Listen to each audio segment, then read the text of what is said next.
القصة دي حصلت فعلا جوه أحد وحدات الجيش. لو أول مرة تشوف القناة، اعمل لايك واشترك عشان يوصلك كل الجديد. يلا نبدأ. اسمي عمرو، ضابط جديد في الجيش، ودخلت الخدمة من قريب. وطبعا ده شرف كبير لأي حد إنه يخدم في جيش بلده. خدمتي كانت في وحدة صغيرة في قلب الصحراء، قرب الحدود مع دولة ليبيا الشقيقة. الوحدة كان فيها عساكر وضباط، وده الطبيعي، وكمان مخزن ذخيرة وحاجات بسيطة. والصراحة الخدمة فيها ما كانتش متعبة قوي. المهمة بتاعتي كانت بسيطة، إني أشرف على العساكر اللي تحت قيادتي وأكلف كل واحد بالمهمة اللي هيعملها، زي الشغل جوه الوحدة أو الحراسة على مخزن الذخيرة أو البرج. لكن كنت دايما بلاحظ حاجة غريبة. لما كنت بأمر أي عسكري وأقول له إن خدمته بالليل هتكون على بوابة الوحدة، كنت بلاحظ إن ملامح وشه بتتغير، زي ما يكون خايف أو قلقان. وطبعا في الجيش مفيش حد يقدر يرفض أمر، بس كان الخوف باين عليهم. والموضوع ما كانش مرة ولا اتنين، ده كان بيحصل كل مرة مع كل عسكري يتكلف يقف على البوابة بالليل.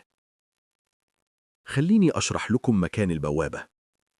هي بوابة حديد عادي خالص، عرضها حوالي 4 متر، وعلى الجنبين يمين وشمال في أوضة صغيرة عشان لو العسكري حب يريح فيها شوية. البوابة بتطل على الصحراء مباشرة، وبين البوابة وأقرب مكان في نور جوه الوحدة مسافة كبيرة، ممكن 200 متر أو أكتر. يعني اللي بيقف خدمة هناك يحس إنه معزول تماماً، وحده في الظلام. كتير من العساكر اشتكوا من الخدمة بالليل على البوابة، وكنت بسمع قصص كتير عن الموضوع ده. فقررت مرة أروح بنفسي وأشوف إيه الحكاية. وعشان أكون صريح معاكم، أنا رحت في النهار.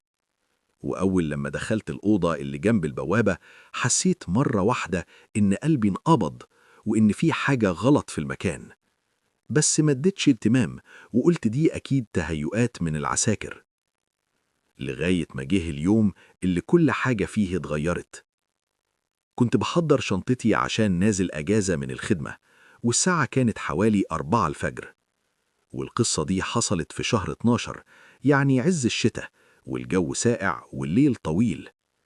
والشباك بتاع الأوضة اللي في الوحدة كان بيطل على البوابة.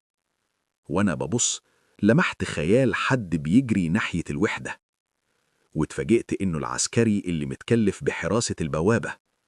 كان جاي بيجري بأقصى سرعة، وداخل الوحدة وهو مرعوب وبيترعش. أول لما شفت المنظر ده، وقائد الوحدة كمان شافه، قال لي: شوف حد يروح يقف على البوابة لحد ما نفهم ماله. وفعلا أمرت مجموعة عساكر يروحوا يقفوا هناك مؤقتا. ورحنا لقائد الوحدة عشان نفهم إيه حكاية العسكري أيمن.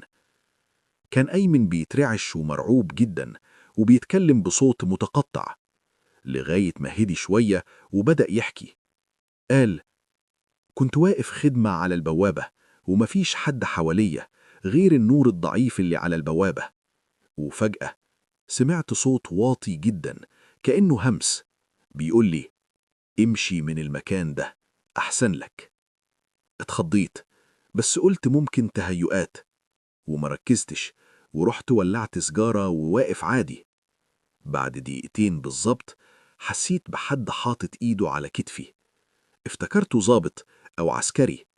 لفيت وشي، وبحلف لكم شفت راجل أسمر، وشه متشوه وعليه دم، وعينه كلها لون أحمر غامق. وقال لي: مش قلتلك تسيب المكان ده؟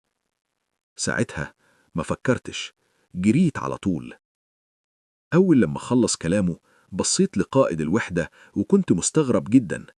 وجه ميعاد العربية اللي هتوصلني لأقرب موقف عشان أسافر. وزي ما انتم عارفين، احنا كنا في قلب الصحراء.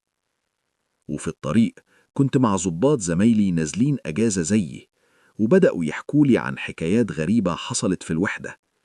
في اللي قال إنهم مرة سمعوا صوت دوشة في المطبخ، ولما دخلوا لقوا كل الأطباق مرمية على الأرض. وفي اللي قال إنه كان قاعد مع قائد الوحدة وفجأة التلفزيون اتشال من مكانه ووقع على الأرض، والغريب إنه تقيل ومحدش يقدر يشيله بالسهولة دي. وأنا سامع الكلام ده حسيت بإحساس غريب أول مرة أحس بيه، وساعتها فهمت معنى قصص الرعب جوه الجيش. ومن ساعتها ما حصلش حادث زي ده تاني على البوابة، لأن بعدها بقى اللي يقف هناك 2 أو 3 عشان ما يتكررش اللي حصل مع أيمن.